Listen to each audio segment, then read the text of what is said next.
नृत्य इंसान के उत्साह को प्रकट करता है।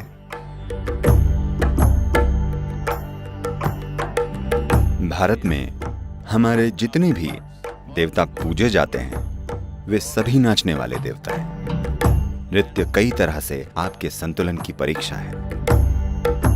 इससे सिर्फ आपका शारीरिक संतुलन ही नहीं, आपका भीतरी संतुलन भी तय होता है।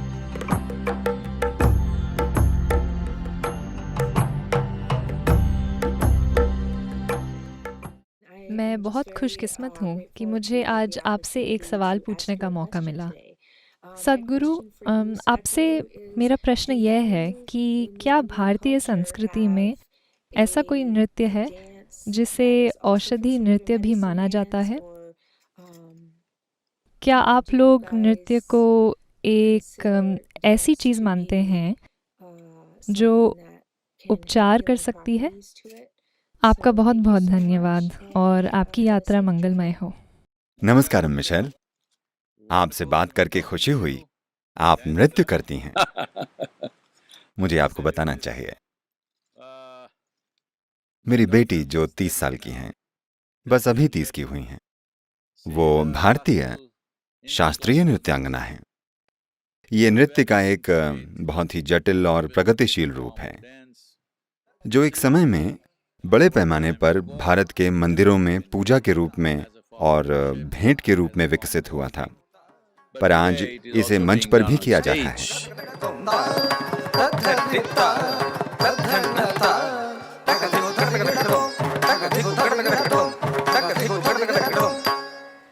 तो क्या भारतीय नृत्य किसी रूप में हमारे आध्यात्म से जुड़े हैं?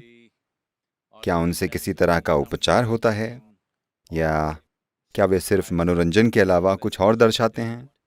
बिल्कुल, क्योंकि सभी नर्तक, भारत के शास्त्रीय नर्तक, नृत्य को एक मनोरंजन की प्रक्रिया नहीं मानते। वे इसे एक पवित्र कार्य और एक पवित्र प्रक्रिया मानते हैं। ये आपके नृत्य से बहुत अलग है, पर शरीर की बहुत ही परिष्कृत हलचलों, भेंटों और जटिल कहानियों को नृत्य के माध्यम से चित्रित किया जाता है। तो मैं आपको कुछ वीडियो भेजना चाहूँगा ताकि आप इससे परिचित हो सकें, या आप इसे वैसे भी इंटरनेट पर देख सकती हैं।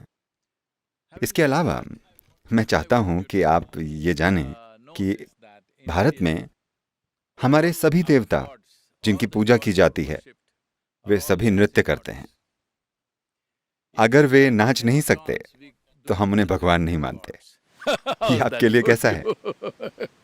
क्योंकि नृत्य आपके शरीर के उल्लास का प्रतीक है।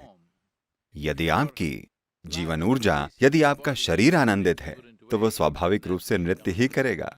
वो नृत्य सांस्कृतिक हो सकता है, पर मूल रूप से नृत्य इंसानी उत्साह की बौछार है, जिसमें जीवन ऊर्जा का सैलाब ही ना हो। आप ऐसी हस्ती को ईश्वर कैसे कहा जा सकता है? तो हमारे सभी देवता नाचते हैं। तो ये हमारी संस्कृति में बहुत गहराई से समाया हुआ है।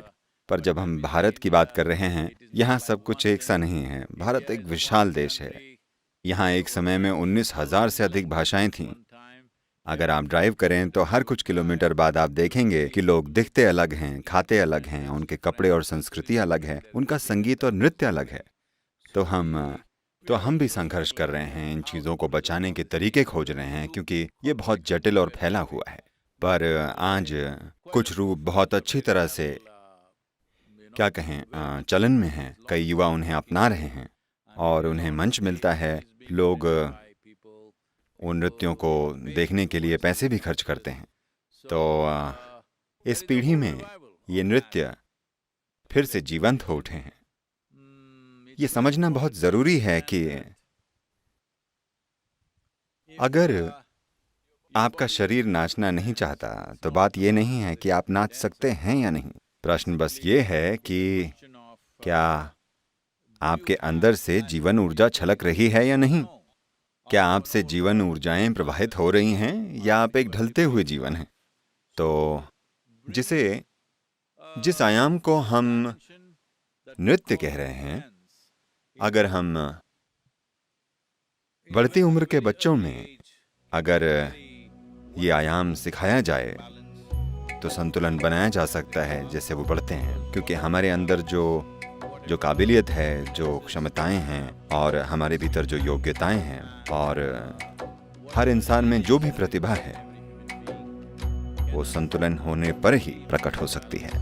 नृत्य कई तरह से आपके संतुलन की परीक्षा है। इसमें सिर्फ शारीरिक संतुलन ही नहीं, आपका भीतरी संतुलन भी तय होता है। संतुलन के बिना आप नृत्य नहीं कर सकते। ये हर संस्कृति के लिए बहुत ज़रूरी है कि इसे वापस लाया जाए, और ये बहुत अच्छा है कि आप अमेरिकन नृत्यों को वापस ला रहे हैं। और मैंने अभी आपका एक छोटा वीडियो देखा।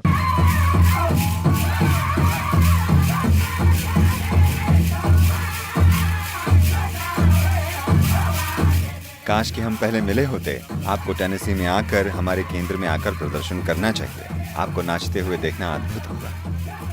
मैंने देखा कि उन भारी घंटियों के साथ ये काफ़ी मुश्किल रहा होगा, पर आपने अच्छे से किया। आपको बधाई और मेरा आशीर्वाद। ये संस्कृति वापस आनी चाहिए।